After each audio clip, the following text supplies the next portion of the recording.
And then they saw me in a bra, and that was it.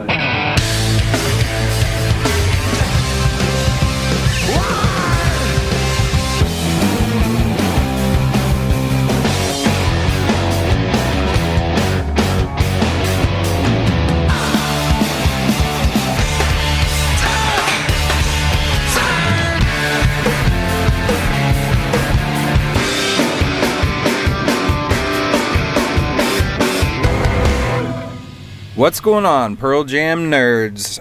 You're listening to Single Podcast Theory. I'm Brad Lyons. And I'm Brad Blazek. What's up, everybody? Hey, man. You doing all right, man? Yeah. Yeah.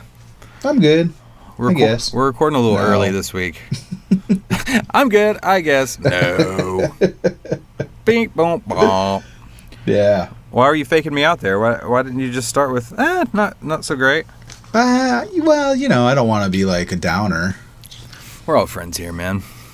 Yeah. You know what I'm saying? Amanda's going through some shit, so. Oh, really? Yeah, I feel bad for her. I guess we'll talk about that later. I didn't know she was having a hard time. Yeah. Well, I'm sorry, dude. Oh, it's all right.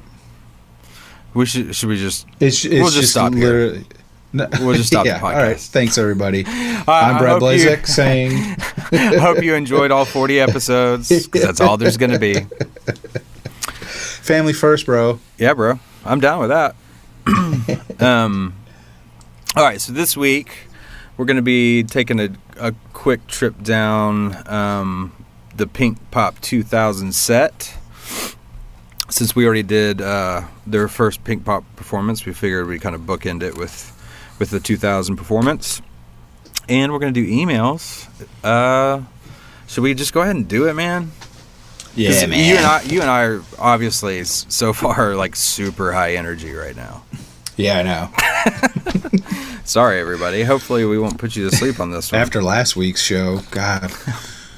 Oh, yeah. But hey, you did the rain dance and made the rain go away.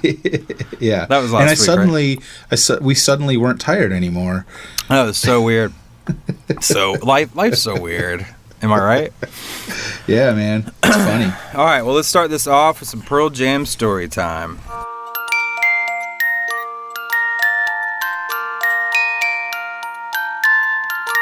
Good evening. This is Storytellers. We are here to tell stories. We just have friends up here that are listening to stories. Have I got a little story for you?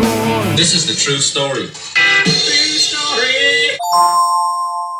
All right, this week, it's funny, this is probably one of the earlier emails he ever sent us, but since, like we mentioned last week, we're going in order received on the Pearl Jam stories.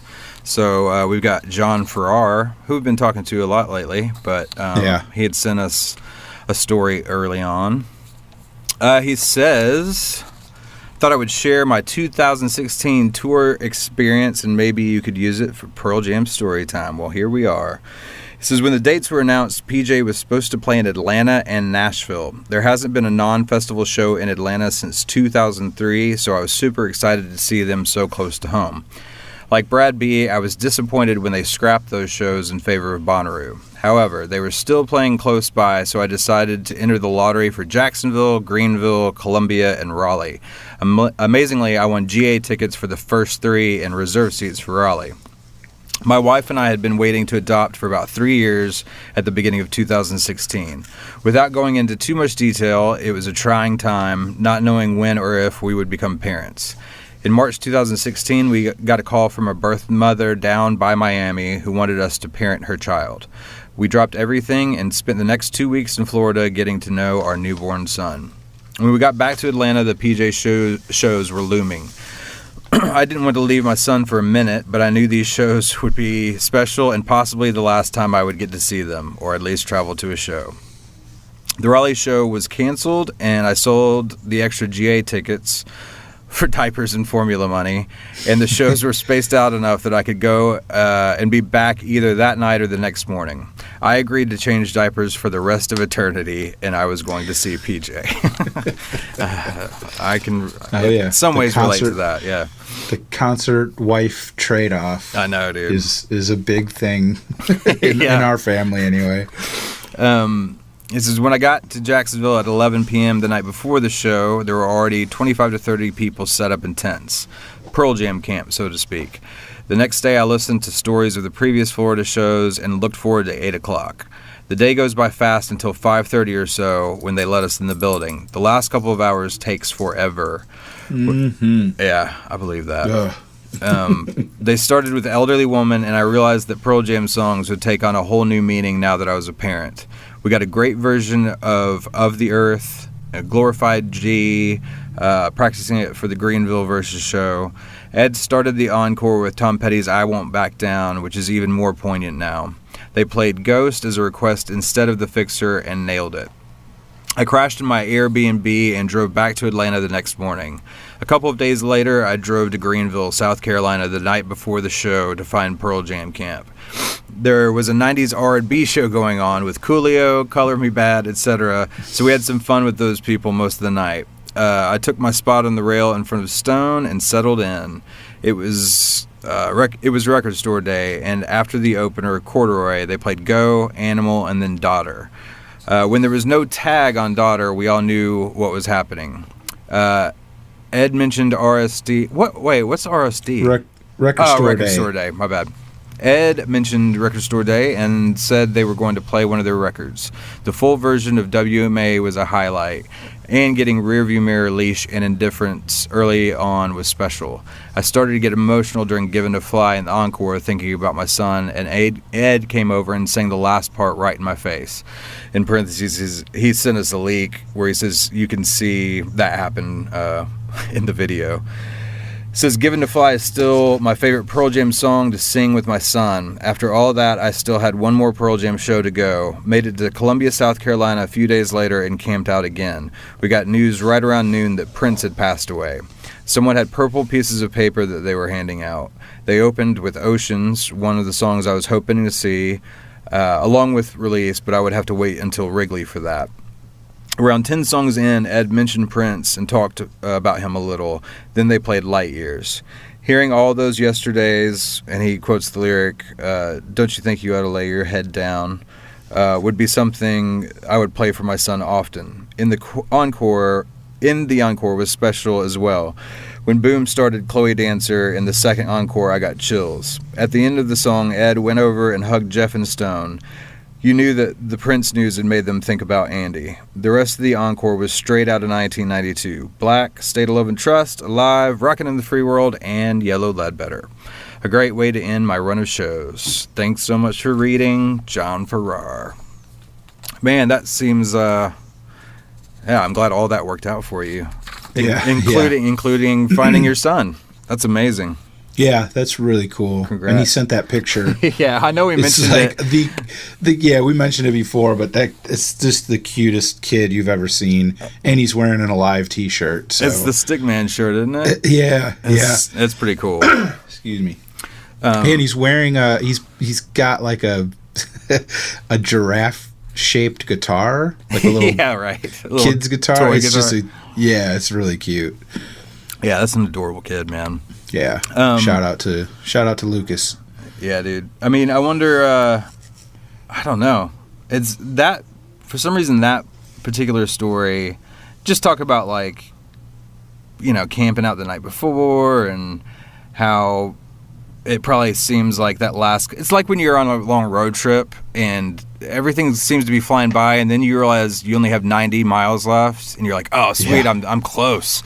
But that 90 miles feels like twice the distance that you drove all day. And I get that feeling. I wonder if it's just making me think of Chicago. Yeah, dude. I can't wait. Even if we can't get in, I'm just excited about being there and hey, I don't know. I mean, we have one ticket so far. Right, but that's you.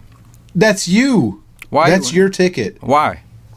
Because I've seen them. I've seen them at Wrigley, and if it came down to it, and we only have one ticket, it's yours. Well, you're a sweet man. We'll talk about this later, young man. No, there's nothing to talk about. Okay. Anyway, I was not trying to make a big deal out of that. I was just saying it's just that whole experience, like getting to hang. Oh, dude, and I've done it a few times where you get there like 4 or 5 in the morning, and you're just chilling out, sitting down,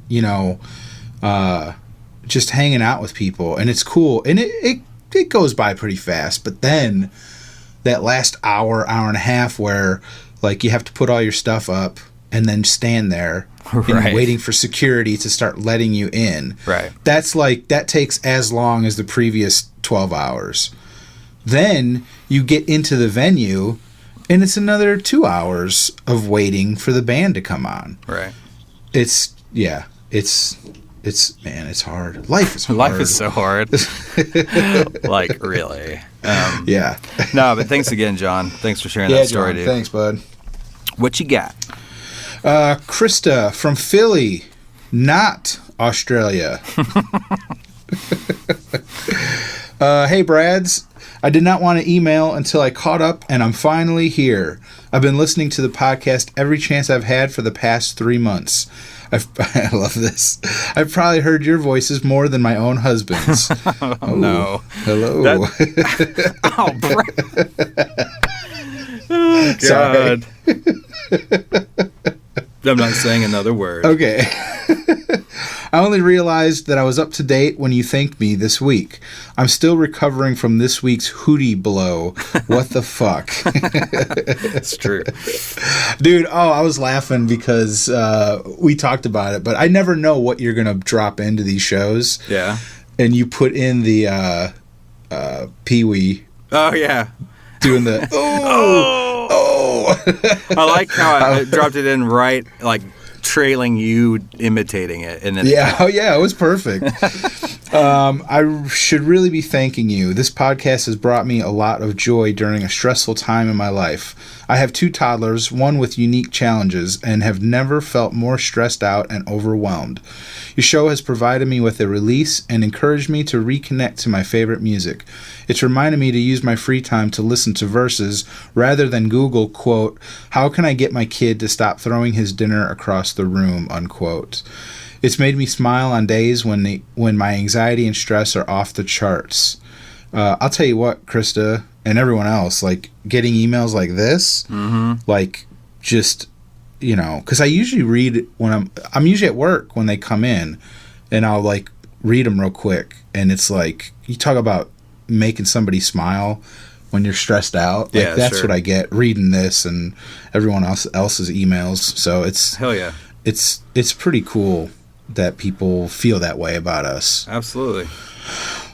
She goes on to say, I kind of wish I did email before I caught up because I am overwhelmed with comments. Here's just a few that I could think of off the top of my head.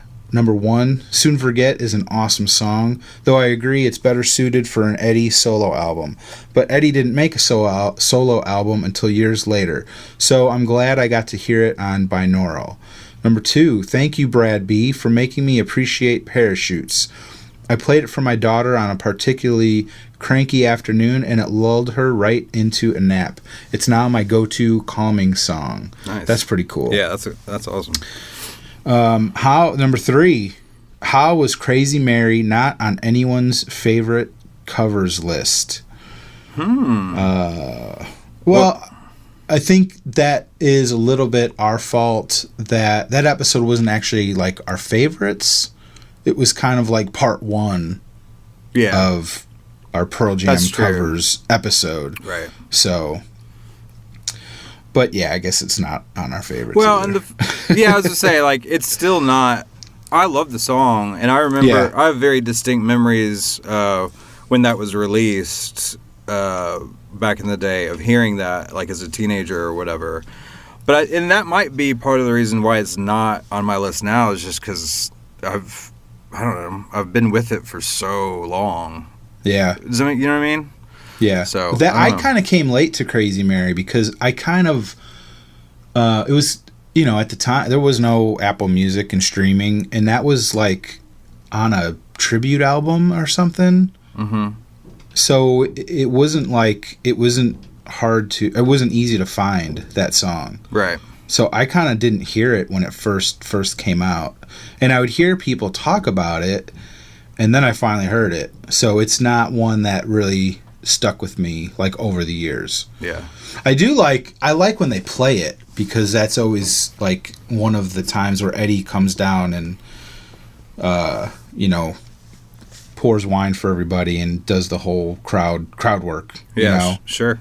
But okay. Anyway, I'm happy to support the podcast. I've always felt too nerdy for civilians, but not nerdy enough for the porch. That's the Pearl Jam message board. I really appreciate how welcoming and inclusive you guys are. There's no fan competition. I'm sometimes a little put off by some of the fan community because I've never really done a lot of research. I just buy the albums, listen to the music, and go to the shows. I totally agree with her there. Yeah. Doing this show, obviously I'm a little more in tune to the stuff, but like for the majority of my like fandom, I felt like her, like the people around me knew I was a fan, but they couldn't like hang with my nerdery. Right. But when I'd go online, it's like, whoa, like I'm way out of my depth here, you know? Yeah, but I just like the music. But the last couple years I've gotten really back into it, so. Yeah, but I think the bigger point is that you know, if you're quote unquote nerding out with someone you don't know at the show or whatever, and you obviously know more about Pearl Jam than them, you don't shame them like you're a better fan than them. Oh no! Oh, you know what I mean? Like, yeah, no. That's what a lot of that like community type, you know, online, whether it's and it's been really good to us. You know what I mean? Yeah. Like we haven't got a lot of trolling or anything like that, but you know. Message board type stuff can get a little hairy sometimes, let's be honest. Oh, yeah. Yeah. You know? Yeah. Because I'm from Philly, a city that Pearl Jam loves to play, I've seen them 15 times. I was at 3 of the 4 Spectrum closing shows and the 10 show in 2016. #blessed. I just really wanted to drop you guys a note and reiterate what so many others have said. This is a great podcast. You are creating something that makes people happy. Your chemistry is great, and it's obvious how much work goes into the production and editing. I know the value of time, and I really can't thank you guys enough using your free time to make this podcast. Krista. Man. Yeah, thank you, Thanks, Krista. That was a killer email. Yeah. Yeah. Let's see here. I got some. Yeah. Oh, What do we got? What do we got next? Yeah. Michael Gibson. And this is just a really quick thing. Michael. Michael. We wrote in, or he wrote in, and we were reading his stuff last week, I guess. And there was something, he had said something about 35 moms. And I was like, we were kind of like, I don't know. I didn't know if that was a typo or that was some kind of slang. Or anyway, Australian slang. Yeah. Is what I said. Maybe he's from Australia. He's not. Well, yeah, he's not. Anyway, all he wrote was, "Hey, Brad's number 1, moms equals minutes. Stupid iPhone typo." So it was just a typo. Number 2, I'm very Canadian. Cheers, boys. Mike. Now, oh man, I should have printed it out. I think I replied to that email it was today. Yeah, you did. And he wrote back and did you read his reply? Yes. What is it? Something like they're going to just start using the word moms now for beers or something? He said now we're making moms the new beers. I've had a few moms when I sent the Even Flow email. Oh, that's right. It was the piss break email. Right. Yeah, exactly. That's right. Okay, cool. Oh, dude. Thanks, Michael. Yeah, thanks, bro. All right, Jeff Gray. Yeah, man. Great episode. I really enjoy. He's talking about the dream set list or ultimate set list. Great episode. I really enjoyed both lists and thought it was a fun episode. I also thought they reflected each of your personalities and styles, which was interesting. I totally agree with that. Yeah. When you look at the 2 different ones, they're totally different. But if you know either one of us, it makes sense. Totally line up, yeah. Also, major points for encoring the episode with Indifference, which was really great. I have a question about your lists. Do you think that they go too deep? Would it take too much of a crowd out of the show? And what do you think the role is of the audience? Also, do you think that bigger venues need to play bigger songs? This is really interesting. I'd like to hear your take on all of that, especially like as a musician, because I have pretty strong ideas opinions about what it? he's asking. Yeah. Let's see. Do you think that they go too deep? Is Jeff asking if our set list went too deep? I'm making sure. Yeah. Okay. I think so. Yeah. He says a question about your list. Yeah. Okay. Go too deep. I mean, if I understand the question correctly, maybe for other people, yeah, totally. You know what I mean? Like, yeah. I mean, that's one thing. Maybe I can address kind of all these at once as someone who does perform and, you know, has had lots of Success. set lists. No, yeah, I'm huge in Belgium. A lot of experience writing set lists, either on my own or with, you know, the artists I play for. And you definitely, yeah, you keep the, as much as I would love to see kind of like my set list, which is, well, it wasn't really a deep cut set list, but I don't think either of us were. And I mean, I know for me, like, I tried to stay away from stuff that was right, way too crazy. Yeah, I think that, you know, the parts that I've said, again, it's not that I don't like these songs, but for me, you know, Even Flow, Alive, Ledbetter, real consistent, you know, spots in the set as far as songs. I totally get why they're there. They have a purpose, and if I had to write the set list with the band, I'd be like, yeah, totally play Alive. You know what I mean? Even though it's been played 1,000 fucking times, you know? There's just, because you do want to, like, it is I don't know how to describe it. A show is something for you personally as an individual, but it's also about being in community with all the other people that are there, you know? Not just the ones standing next to you, but, you know, all 60,000 people or whatever. Yeah. And I don't know. I just don't think you can do a great set when you have a catalog like Pearl Jam's and not kind of honor all of it. I mean, they've been around for so fucking long, you know? Yeah, well, that's like Pearl Jam is kind of the what do you call it? Oh God.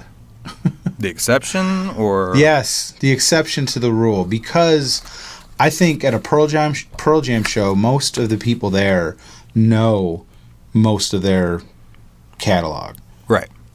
But I think that's the exception to the rule, that most concerts that most people go don't dig as deep as Pearl Jam fans do. Yeah, I totally agree. Well, and I was about to say real quick to like go in tandem with what you're saying, like that's one of the things is that you can't, I mean, the fans are different too. It's not like Pearl Jam has a set list and they just have like every fourth song they rotate between one of two songs. Right. I mean, they're so different in that regard, you know? Yeah. It's just, I mean, like one of my other favorite bands, Metallica, they've been playing the same set list for the last like year and a half, except for 3 rotating slots. Mm-hmm. So if you wanted to go see them 3 or 4 times in a row, you're essentially getting the same set list. And most bands do that, you know? Sure. Or they have like I think it was Anthrax. Anthrax had like an A set list and a B set list. You know, sure. This last tour they were just on. So it's just, it's a fine line, I guess, is what I'm trying to say, because I can see that they have to cater to the majority of people that are there that don't know the crazy songs. But then for But there people is- like me, yeah. but people that are there like me and you that know every song and the demo versions and the B-sides, like it would make their year to see their band play those songs. Well, So yeah. I don't know, because like Fall Out Boy, I like Fall Out Boy a lot, and I like A Day to Remember. We've talked about them. Mm-hmm. A Day to Remember just did, literally, the tour was called 15 Years in the Making. And I was like, oh my God, they're going to play like stuff from their old albums that they never play anymore. They didn't play one song off their first album. And they didn't play, they played maybe one off their second album.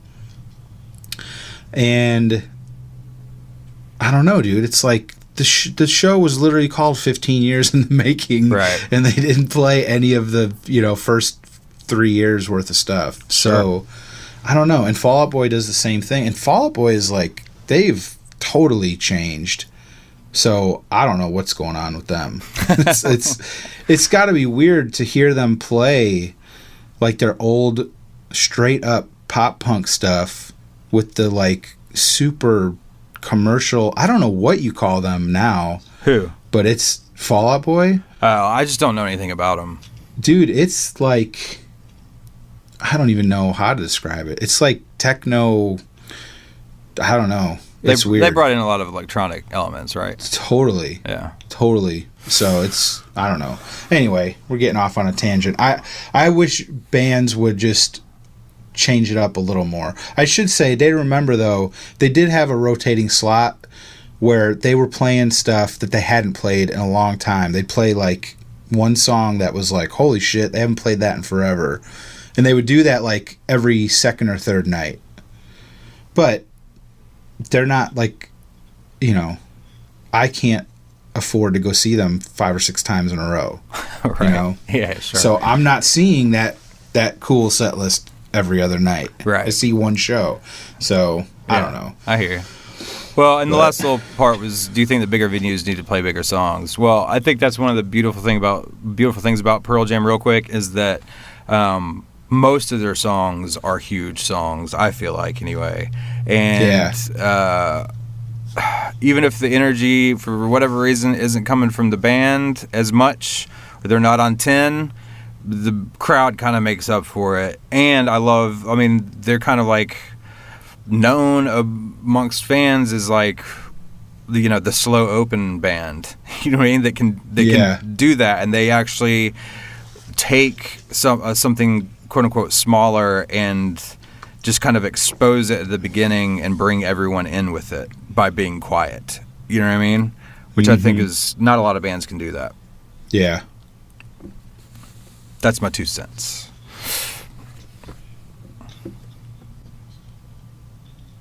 All right. Yeah. So real quick, he says there were moments of your discussion that reminded me of Pearl Jam show played here in Halifax in 2005. They played You Are, State, and Breathe played Close. Alive played Outside of the Rules, and Fortunate Son, I think he's saying instead of Rockin' the Free World. Yeah. So thanks again for the great show. Always make for a great listen. Jeff, Halifax, Nova Scotia? Yep. Nova Scotia. So, Yeah, hope we man. answered your question. We tried. Probably not. All right, we've got one from Dan Kingham real quick. He says, great setlist podcast. Some really cool setlist ideas. Release as a closer, now that would be pretty fucking awesome. And I had luck of hearing them open with Can't Keep in Melbourne. I think it was 2004, 2005 during the Riot Act tour. It was a brilliant starter. I did notice one song that oh God, I wish no one had noticed this. I thought about it while I was editing. I was like, what the fuck? I did notice that one song that you both didn't have, which would be an absolute non-negotiable around the start of my dream set list, Last Exit. As you both know, they absolutely kill that song live. Yep. And it's one of my favorite Pearl Jam songs of all time. If you go back and listen to any other episodes, I probably say that every time that song was mentioned. And I fucking left it out because in my head it was just a no-brainer that was going to go somewhere toward the beginning of the set. So I didn't write it down, and I built this like flow at the beginning of the set and forgot to fucking put that song in there. And that was the worst. Anyway. How dare you? He did share his dream set list. And let's see here. What's special? Well, you know, he goes from Oceans to Last Exit to Why Go to Getaway. That's a kick-ass, you know, first four right there. But he's got Glorified G in his. Mind Your Manners. Let's see. Well, if you remember, he's got Black, Red, Yellow. This is the Glorified G, Where's the Love guy. Oh, that's right. Danny Kaye. Yeah. I love it. He's got Sad in here. Trimmer Christ in here. Oh, yeah. Rats. Dude. Yeah. Yeah, it's a cool song. Well, his second encore is just a fucking ass kicker. Yeah, well, Under Pressure with Ben Harper, please. Yeah. Yeah, man. Into Fortunate Son, Not For You, and then Dissident. Hell yeah, Dissident. Well, but Alive, Baba O'Reilly, and then Crown of Thorns. Come on, dude. Crown of Thorns. Yeah. Holy shit. If they closed with Crown of Thorns, like, people would lose their minds. Hell yeah, man. That's a great list. Yeah, that's pretty fucking cool. All right, cool. Thanks, Dan. I've got another Jeff Kohler. Hey, Brad, enjoyed the setlist episode. Solid choices by both. I would definitely pick songs that I've never seen them play live. Of course, since I've only seen them twice, I would have quite a few to choose from. Listening to your list, though, inspired me to come up with a favorite non-studio song list. I narrowed it down to a top 5, which was excruciatingly difficult. But here it is in no particular order. Sad, Hard to Imagine, I Got Id, Long Road, and Man of the Hour. I mean, that's pretty fucking man. Stellar. Yeah. Yeah. Leaving out Wash and Fatal was painful. Also wanted to mention something about the song Leash. I know you two have said that you don't like the lyrics. I've thought about this, and in defense of the song, I think if you listen to the lyrics in context to the viewpoint of a young person at the time, or any time really, it makes sense. It may seem cheesy and a bit overwrought now, but these feelings are very real for a young person. Just wanted to put my 2 cents worth on that. Thanks again for the podcast. It makes my Monday. Delight in our youth. Peace. Jeff K. Yeah, man. I think when I first heard Leash, I was just like over the hump of being the person that would really love that song. Right. You know? Like you just kind of moved out of that area of your life. Yeah. And that has tainted my enjoyment for Leash, but I've come around. That song fucking rocks. Yeah, it does. So, no, I mean, I agree with his assessment there, actually. Yeah. All right, cool. Thanks for writing in again, Jeff. Appreciate it, dude. Let's see. One more? One more, dude. All right. It says, this is Stephen O'Brien. Brad's long time no right. Hope you're both good. Just had to get this down. If I was going to a show and I could see the set list beforehand that each of you chose, I had to pick one to go with, that it would be 100% Lions. Sorry, Blazy.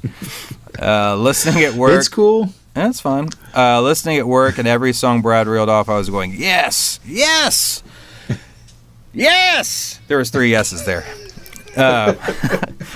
I've never made a dream set list, but that one would come pretty close. Let's see. I have to be brief as I'm crunched at work, but I can hear that Brad B is slowly getting his head around Pink Floyd. We'll make a fan of you yet. Yeah, man. It said also to add to the douchebag musician chat, Billy Corgan. What a complete and utter dickhead. His comments about Eddie Vedder penning a song for the Cubs, him taking one of the best 90s bands into an electro rock car crash. What a knob. Still love the first 3 Smashing Pumpkins albums, though. When I have 5 minutes, I will tell you about the time I met David Gilmour. God, I'd love to hear that. Yeah. What were his comments about Eddie? I don't know about this. I don't remember exactly. Oh, okay. He's Billy. Yeah, he's William Corgan. William Corgan, the third. All right. Well, thanks, Steven. And that wraps up. I want to say it had something to do with, like, he doesn't live in Chicago. He lives in Seattle. Oh. Some shit like that. Like, I live in Chicago. Because I think he lives. Yeah, I mean, come on, dude. If you can't see, I don't care how much you hate Eddie Vedder, or the Cubs. Like, if you can't see that dude is 100% honest with his passion for the Cubs, then you're fucking, an dumb idiot. Yeah. Yeah. But I agree. Those first 3 Pumpkins albums are fucking amazing. Hell yeah. Like, I listen to, I mean, I probably sound like an idiot, but, like, not being a musician, like a guitar person, like, I don't know what the fuck is going on with that guitar tone in those, especially the first 2. Yeah. But, like, that song Rocket, Yeah. like, I don't even know what I'm listening to. Like, I'm like, what is this sound? Like, it doesn't even sound like... I'll tell you what it is. Don't ruin it for me. Okay. I might have. I don't know. So no, I'll just you stop. can tell me. Yeah, no, seriously, how does he create that, just that near, that beginning? I don't remember exactly which part you're talking about. Weird but pedal? Just the very beginning, the opening, like, intro to Rocket. Well, I just know that, I mean, Siamese Dream, for example, like Butch Vig produced, and man, he just like layers guitars. I mean, and it's a lot of fuzz pedals. So it's more than distortion pedals. It's not just one guitar playing that. It's 2 or 3 with weird. Usually, yeah. Okay. I mean, those Pumpkins records are super fucking layered. Yeah. Oh, which I don't. That's not bad. I mean, it sounds. It creates this thing. It's cool. Yeah. But no, you can't really do that with just like a guitar. All right, let's do Pinkpop 2000. Wait, can we do a shout out real quick? Oh yeah. Bobby English. Early in the show, I mentioned the word. Now I don't even know how to say it. Ethereal? How was I saying that? You were saying ethereal. Yeah, ethereal. It's so ethereal, man. There's a bar where he lives, and that's the name of it. And he sent us some T-shirts. I got them today in the mail. Oh, for real? Yeah. So we both got. Fuck! I should have. Can you hold on 1 second? I should have been more prepared. Yeah. Hold on. I'll be right back. All right.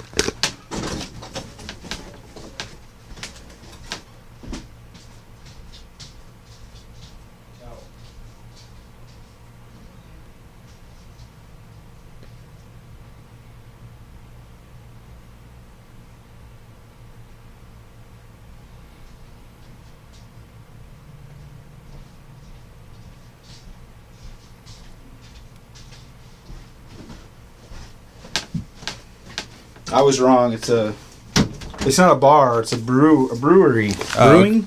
Okay. Brewery? Brewery? Oh my God. Ethereal Brewing in Lexington. And it's like it's got this cool little like wine glass logo on the front. Oh, hell yeah. But he sent an email. Dear Bradlingtons, well, after talking to Brad B 4 months ago, I'm finally sending out these fucking shirts I promised. They're from a local brewery called Ethereal. Is that it? Yeah. Ethereal. which A, reminded me of a shared issue I have with Brad B saying the word, and B, they are Kentucky Blue and from Lexington, Kentucky, to serve as a memory of that show at Rupp. Which, side note, that podcast was fucking amazing. That was my birthday, and to have a show land in my hometown on that day was such a nice surprise. Thank you for everything you all are doing. Sorry it took so long to get the shirts out, but I am a lazy piece of shit. Haha. Man, don't sugarcoat it, bro. No, dude. So I'm the same way. Yeah, speaking of, but anyway, no, I just wanted to thank Bobby E for sending those in, and I'll get you yours as soon as we hook up, hopefully really very soon. Yeah. All right, cool. And as always, if you want to email us, the email address is singlepodcasttheory@gmail.com. We are on Instagram, Twitter, Reddit, The Porch, Facebook, YouTube, all that good shit. Just search Single Podcast Theory and we will pop up. Spotify as well, I guess, if you like listening there. And if you'd like to support the show, you can check out our page on patreon.com, patreon.com. It shows all the incentives, that kind of stuff, and that will continue to grow and change as we kind of get a handle on it. And for those of you that are still waiting on t-shirts, I promise it is in process. We're not taking your money and running. I just wanted to give a big general comment about that on one of these episodes so that, like I said, no one thinks that we're double-crossing them. I think that's it. Is that all the like housekeeping stuff? Yeah. Okay, cool. Well, now we're going to move on to Pinkpop 2000. Just a couple things. So this is June 12th, 2000. There were 66,000 people in attendance at the festival. This is a Monday main stage performance. And just for some perspective, because obviously if you've watched this show, Pearl Jam, just like they did the first time they played there, were playing in the afternoon. I guess this is probably more like... No, this is probably, afternoon, early evening. But check this out. Who was playing before Pearl Jam? Do you know? I don't know. Fucking Korn. Yeah. No.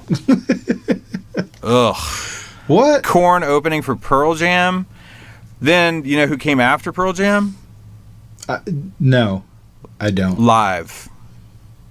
Really? In 2006? Yeah, I think that's when they were doing like that 2000 Crying Dolphins bullshit, maybe. No.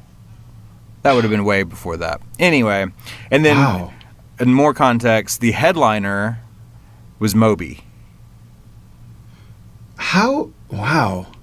I get Moby. Yeah, for a main stage festival, absolutely. Yeah. In what is this? Denmark? Germany? Australia? Mm-hmm. Yep. This blows my mind. This is something I was thinking of. Like, why wouldn't Pearl Jam close? Like, it's 2000. Like, right, but this is like binaural era. Mike's been in and out of rehab. That was a pretty not great time. I mean, Eddie had writer's block. It was not a great period of time, I don't think. I guess not. And I mean, they still kind of like gloss over binaural, but they only mention it in PJ20 because of what Mike was going through, and they just, like in that year, culture had kind of moved on, Yeah. Yeah. Can we go back to Korn real quick? If we have to. I love Korn. Oh, really? Like the first 3 albums, for sure. Yeah, the first one, Peach. What is it? Life is Peachy. I don't know. And then Follow the Leader is fucking awesome. I remember the one video. Which one? Was it Freak on a Leash? Was that the big hit?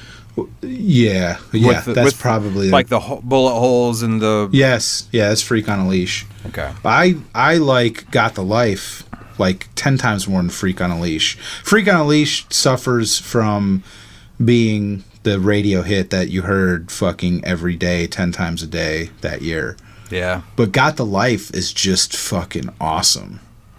Yeah. And dude, I'm not a Korn fan.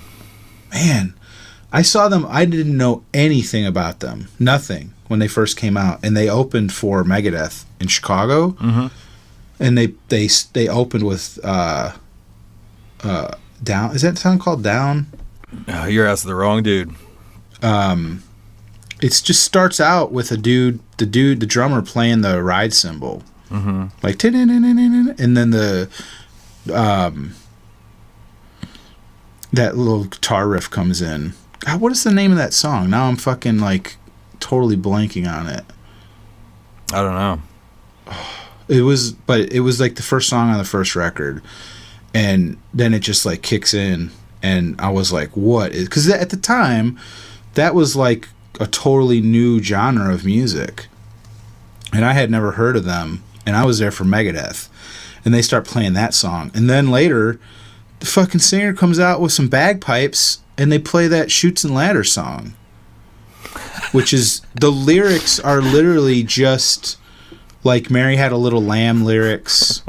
It's all like those kind of Are you laughing at me because it's so terrible? Well, I mean, partly, but mainly I'm laughing because you're talking to me, and and then they played so and so, and I'm like, right. I don't like them, and I have no fucking clue what you're talking about, and I can't answer you with any of this. I'm just like sitting here. Oh man. Yeah. They. Well, we found another Blind is the song. You don't remember Blind? I might, but like I really don't like them. Oh man. I mean, I'm not into them now. No, dude, don't. I mean, don't. I'm not. I don't think their newer shit is not as great. I've tried it, but I don't get into it. But man, those first 3 albums, whew, it's good shit. Okay. Wow. What do you not like? Do you not like just Jonathan Davis's like voice? I don't like the songs. I don't like that bass, that like super heavy, that fieldy bullshit. Yes. Where he's just like beating the shit out of it. Yeah. Oh man. Yeah, I'm not a big fan. And just that guitar tone. What is that? Is that like D tuning? What do you call it? Tune down? Yeah. What is that called? I'm sure they're like tuned. I mean, this is in the time period of, and then we've got to stop talking about Korn with a K, or I'm gonna have to take a sabbatical from the show. This is in the time period, if I'm remembering correctly, of like, a lot of 7-string guitars on, stuff that's on the radio and shit like that. So, I'm not a new metal dude. I loved Korn. Yeah. I really, they brought it. Okay, let's move on. Yeah, sorry. I shouldn't have talked about the set or the lineup for that day. Had I known. Yeah. Well, the Pinkpop show that they played in '92 was nuts like that too. Like the lineup was just insane. Yeah. Just totally different. I mean, that shit would never play in the States, like that diverse of genres. Yeah. Right? Yeah. Or is there anything that comes close to it, you think? I don't know. I guess I've never really thought about it.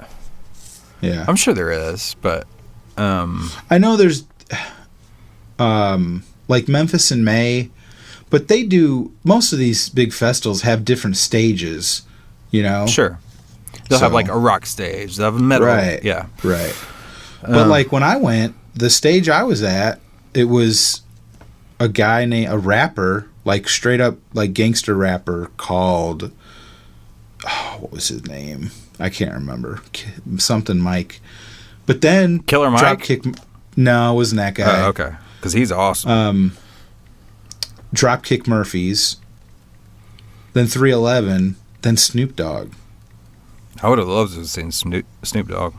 Yeah. Yeah, it was a good show. That's cool. That's cool, man. Are we totally derailed? Oh, yeah. The train has left the track and it has gone over the bridge off the side. All right. All right, so let's see here. Pearl Jam, Pinkpop, There you go. 2000. Yeah. Well, just some general statements. Like it is cool to see the difference in the band between the two Pinkpop performances. Yeah. You know. Well, yeah. What were you gonna say?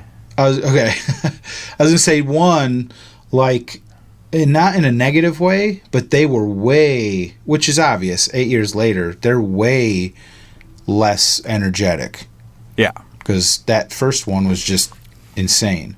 But I think listening to this, the band was like the tightest I've ever seen them.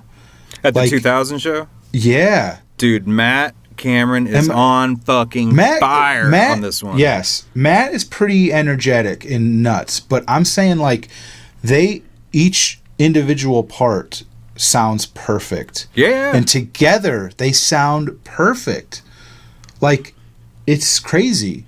It's a great performance. Yeah. Not that they're sloppy, which they are sometimes, but I mean, just like, they're usually a lot looser. You know what I mean? Mm-hmm. But man, this performance is like so spot on and perfect. It's crazy. Well, when you take a band that's used to playing, 30 to 35 song set lists, and then you put them on a festival, and you take away 15 songs, because they did a 20 song set list, which for them is short. So it also felt like they didn't have to pace themselves for a 3.5 hour set. You know what I mean? Like, they could just fucking blow the shit out of all 20 songs, That's another thing. You talk about pace, like, they're kind of known for playing some of their songs fast. Yeah. Like, Even Flow and State of Love and Trust, like, they play the shit out of them. Mm-hmm. This performance, again, is like, it sounds almost like you're listening to the record, but it's live. Right. I mean, that's what I saw or heard, Absolutely, yeah. I mean, the whole thing felt great to me. Yeah. But, when you look at if you were to, like, list all the differences from, 92 to 90 or to 2000? 2000, yeah. All the things that you would say were different about them is all as a result of maturity as a band. You know what I mean? Like, yeah. I mean, Eddie might not be all over the place anymore by 2000, but he's still, he's just got that, he doesn't have to fucking move around. Like, just his presence behind that mic and singing gives him more stage presence than a lot of yahoos that, run around and jump off shit and... Yeah. You know what I mean? Yeah. There's something powerful to his stoic nature on stage. He was that Yahoo in 92. He was, absolutely. Jumping off stage and going crazy. Kids. Yeah, it's just a totally different, but I think almost equally as good performance. Just different, but man. Well, shit, you look at the set list, which we're about to get into, but oh my God. Well, let's do it. All right, cool. All right, so song number 1, Corduroy.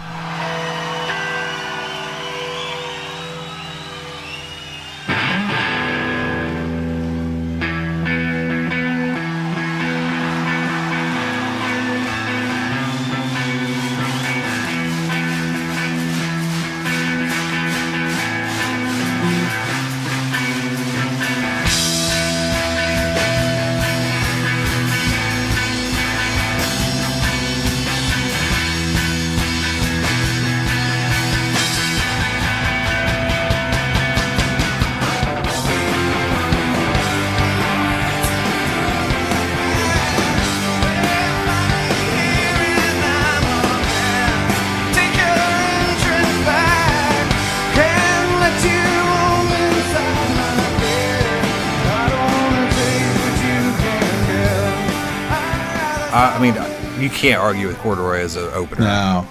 And Eddie does that little thing in the beginning, that just little ching chong. The harmonics. Like, yeah. I love that. Yeah, I mean, in Ching the biz chong. we call them ching chongs, but I mean, some people call them harmonics. Right. And then, of course, so then we go from Corduroy into Breaker Fall, which made me man. super happy because Yeah. I'm a pretty big binaural fan, and I love that song. Then we go into Animal, Keeping It Up, then into Hail Hail, Oh man. which, I mean, there's not a lot to say about that song because we talk about it all the fucking time because it's like Yeah. one of our favorites, but he kind of comes out of that into like a gun speech where he had talked about like these two songs. God, what did he say? Do you have it written down? I don't have it written down, but he says the next two songs are about guns. I'm paraphrasing. Yeah. Which is something we that's how we have fun in America. We just shoot people.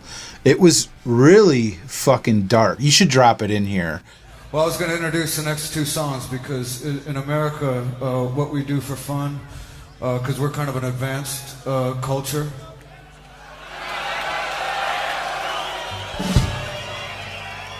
And so we have some really kind of futuristic ways of handling our overpopulation problem, and that is that we give each other guns and we all kill one another. Because it's fucking fun.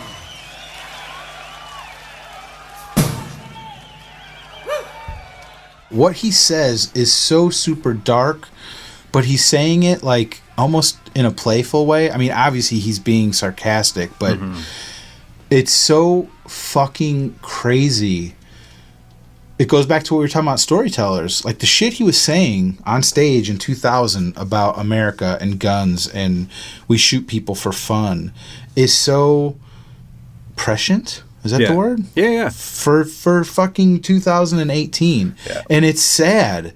It's so fucking sad that 18 years later it's worse than it was, Yep. But to lighten the mood up a little, before he goes into that, he says, "Can I speak in English? Because the only thing I know in Dutch is how to order pot." Yeah, one of the cafes. Yeah. Oh, God. He gets that smirk on his face, too. Right. Yeah. But yeah, then they go into Rival.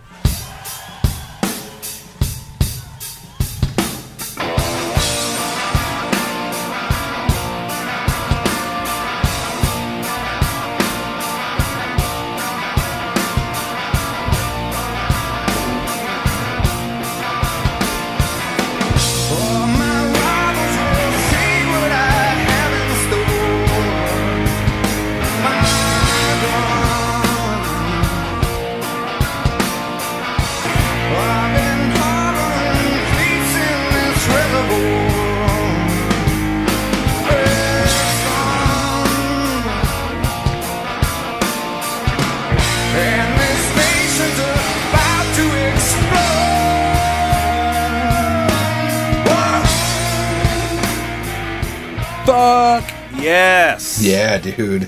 Yeah. Woo. Man, I don't like. This is another one of those songs where I never didn't like Rival, but for some reason over the last like probably year and a half, that song just keeps like coming back to me and kind of climbing up the list. I guess you know what I mean. Me too. I was gonna say that song is.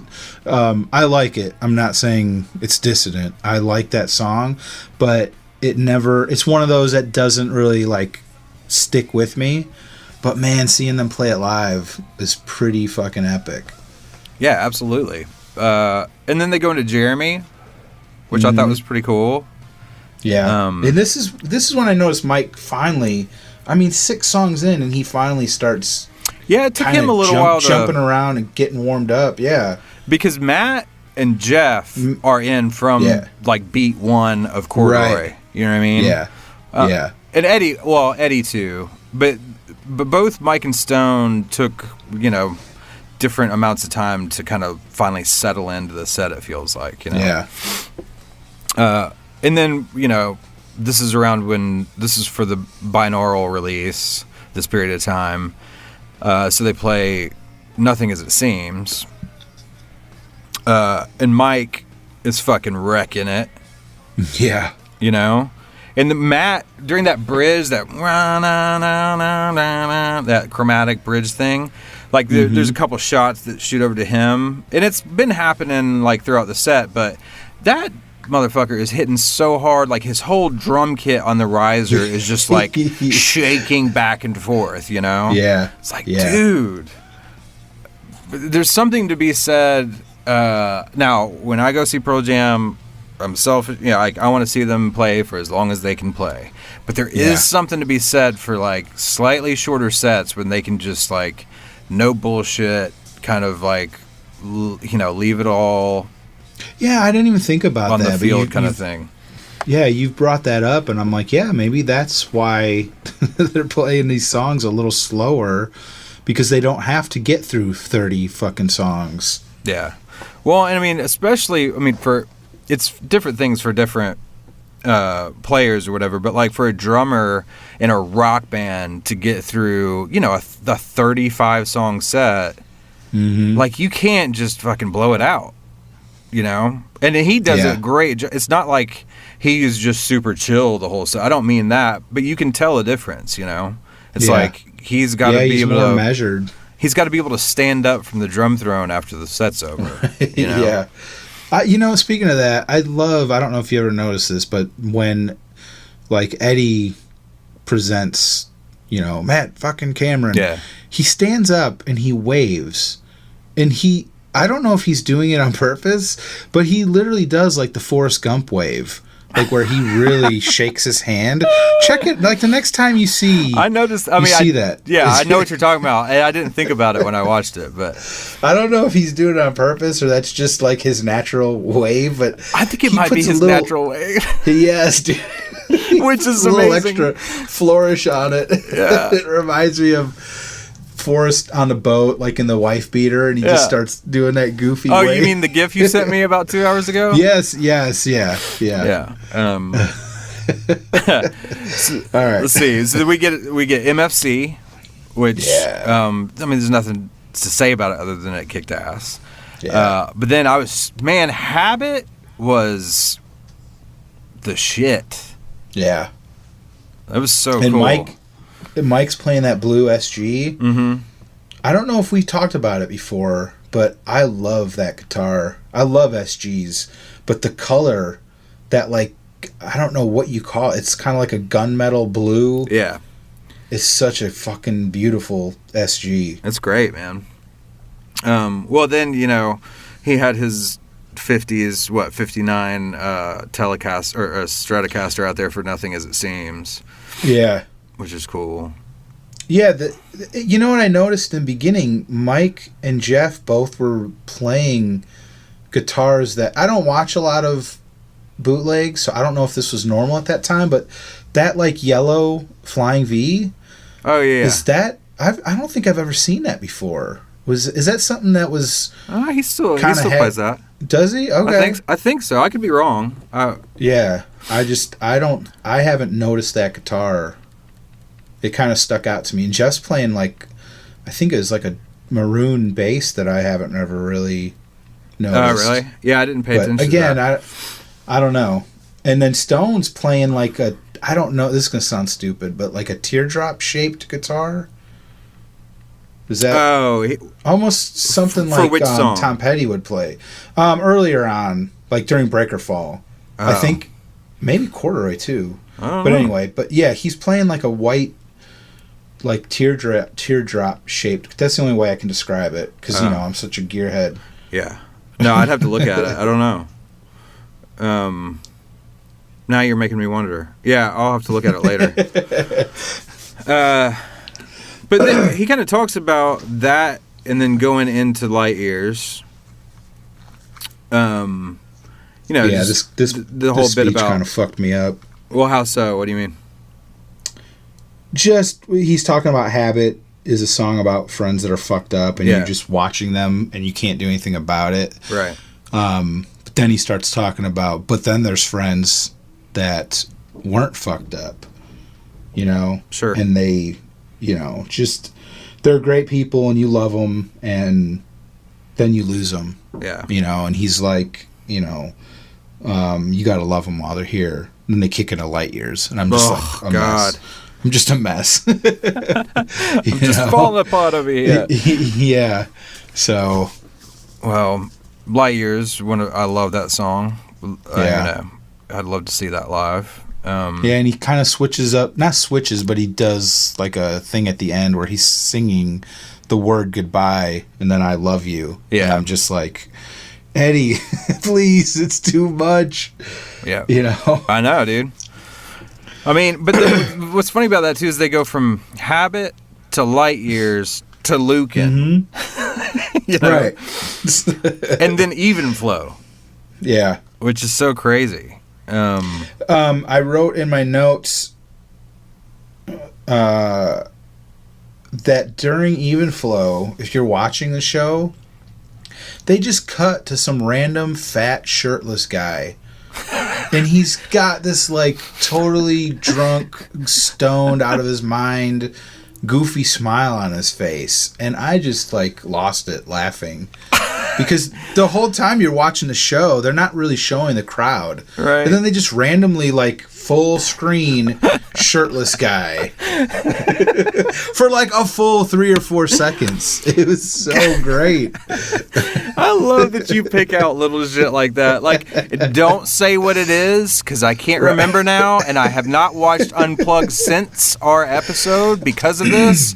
I can't remember whatever the fucking thing is you picked out of the crowd in I won't Unplugged. ruin it.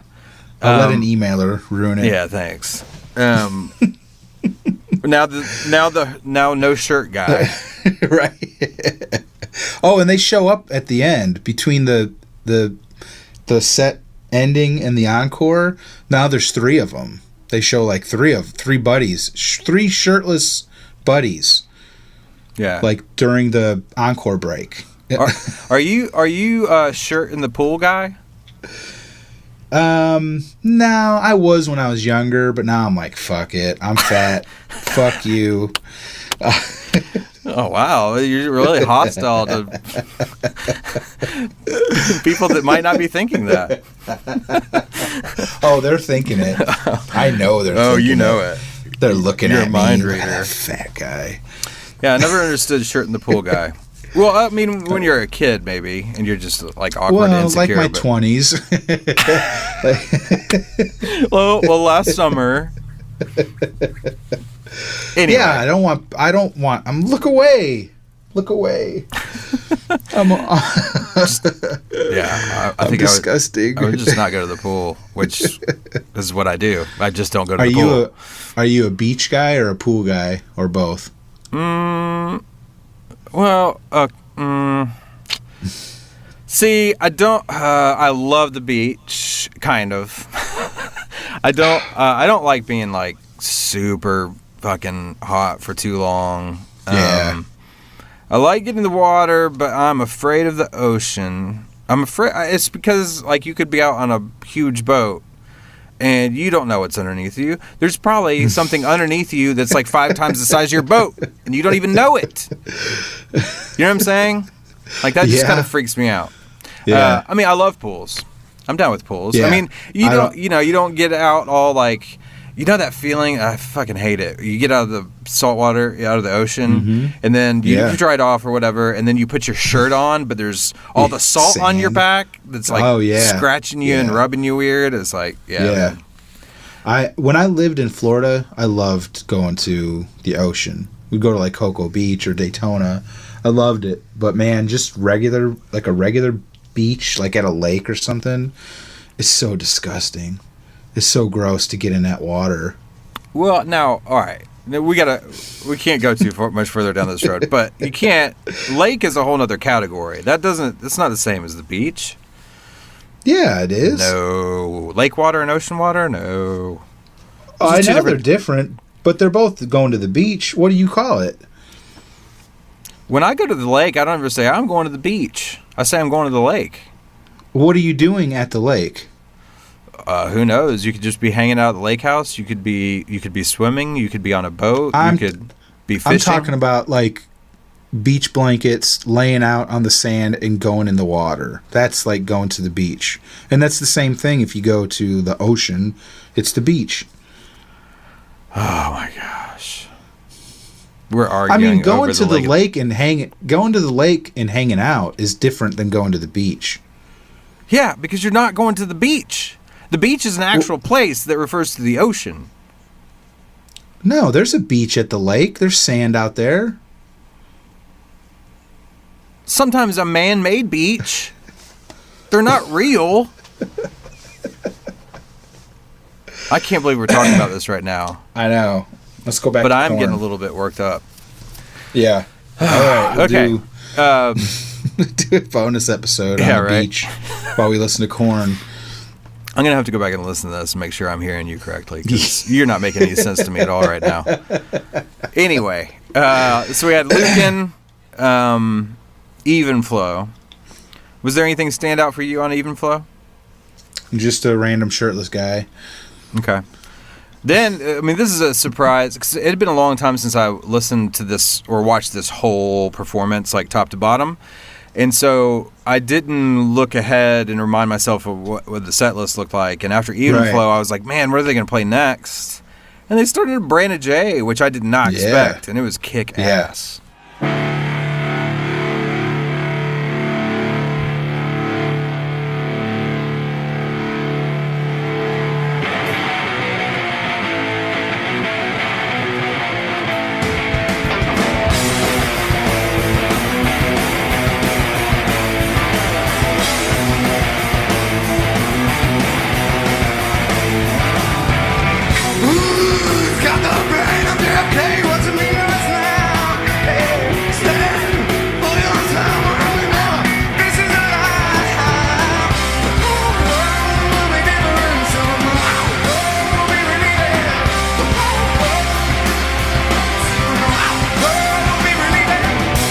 And is this a rare Stone solo? No, I think he always plays that solo. But well, I mean, in general. You just mean general? Yes. Yeah. He's only got a few songs he plays lead on. Yeah, that was pretty cool. Hell yeah. And that Stone face. Yeah, man. Fucking.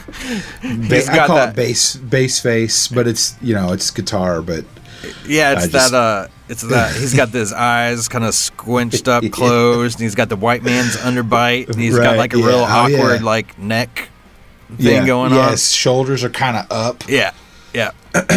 I love it. Love me some Stone. And then another one of my favorites, another binaural favorite of mine, Insignificance. Into Better Man. I was wondering if they were gonna play. I couldn't remember if they did this song or not in this set, but yeah, that was a cool moment. Our beloved Rearview Mirror. Yeah, Better Man and Rearview Mirror in a odd placement. Well, I think again, this was 2000 where they hadn't really got to that point where those songs were set closers instead. Sure. Well, and go ahead. No, you go ahead. I was just gonna say it is a festival show, so those set lists are always a little different, even for them. Well,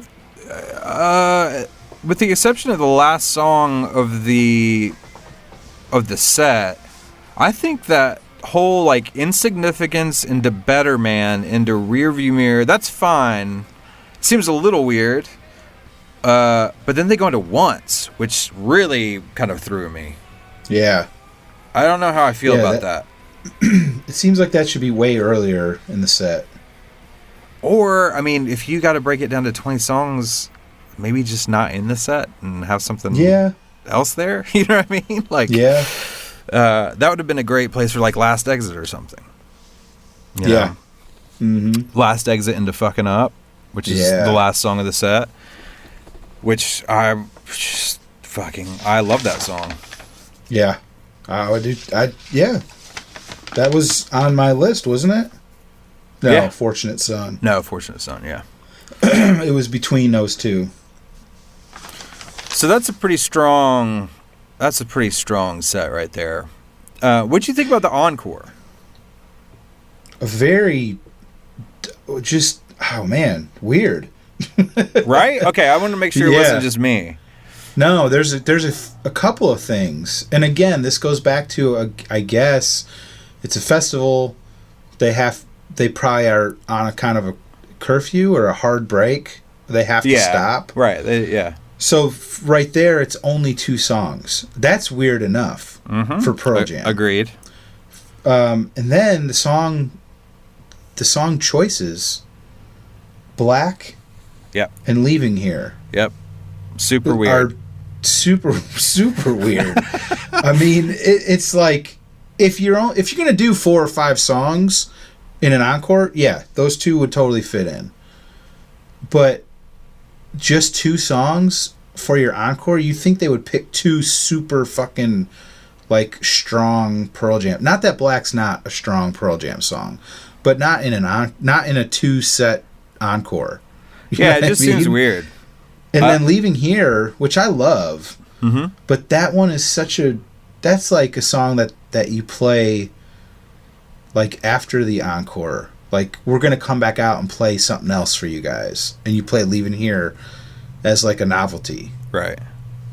So, yeah, what did you think? I mean, I don't even need to say anything else. Exactly the same thing. It was just, I mean, obviously I love Black. It's not about whether or not I like the song very much. And I actually like Leaving Here a lot too. I wouldn't say I love it. But I wouldn't be bummed at all if they played that at a show that I was at. It's just that it's like, okay, you definitely took into account, okay, you're down to 18 songs when you're making the set list for the set, and you've only got room for a couple songs for an encore. It just, I can't imagine going, looking at the master list of Pearl Jam songs, right, or even ones that they are used to playing and stuff, and going, okay, Black, yep, bring it back with Black. That's so weird. Just that. Yeah. And then, but I mean, like here. Alive in Bob O'Reilly, you know, it's an odd choice. Yeah. But great versions. Yeah. You know? No, they kicked ass on both. Yeah. I don't know, man.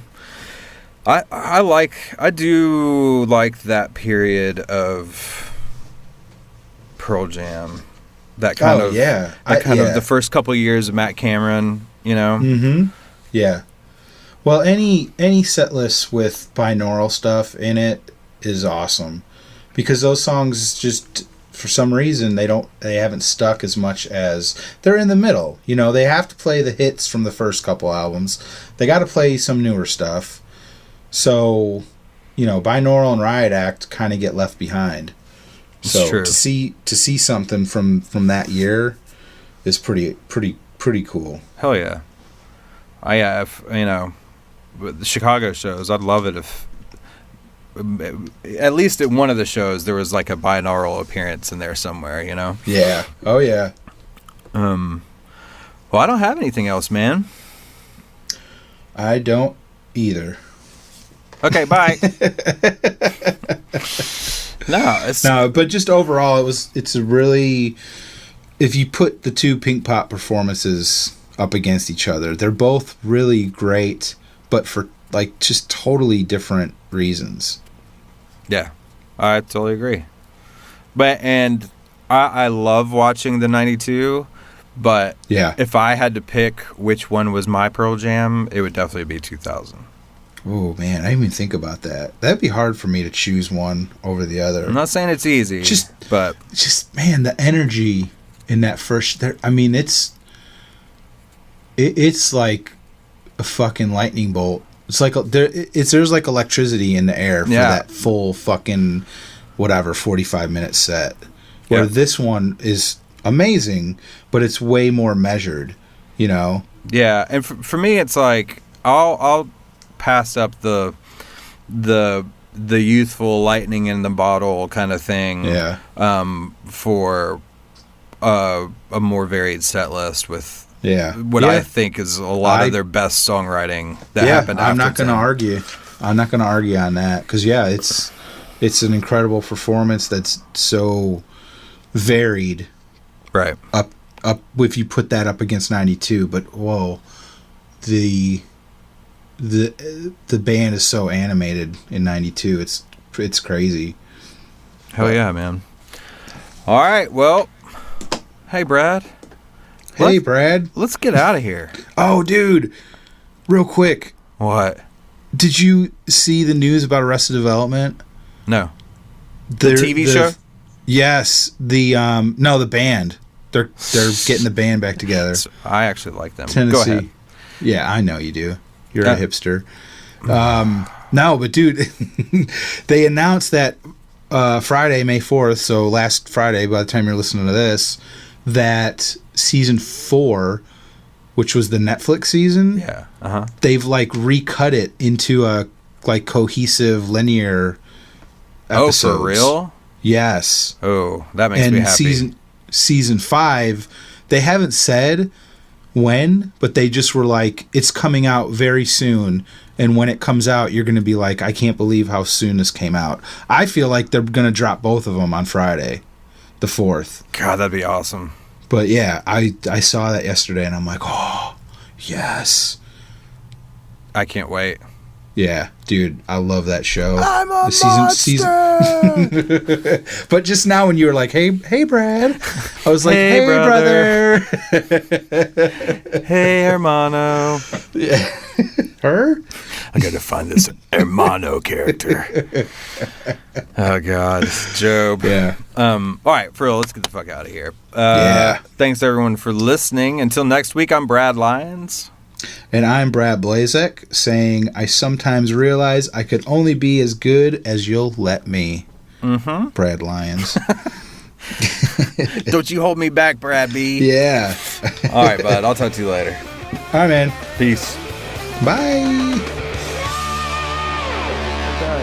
I died and you just I died and you watched. I died and you walked by and said no. I'm dead. That was fine. Fuck yeah. My Blazek hurts.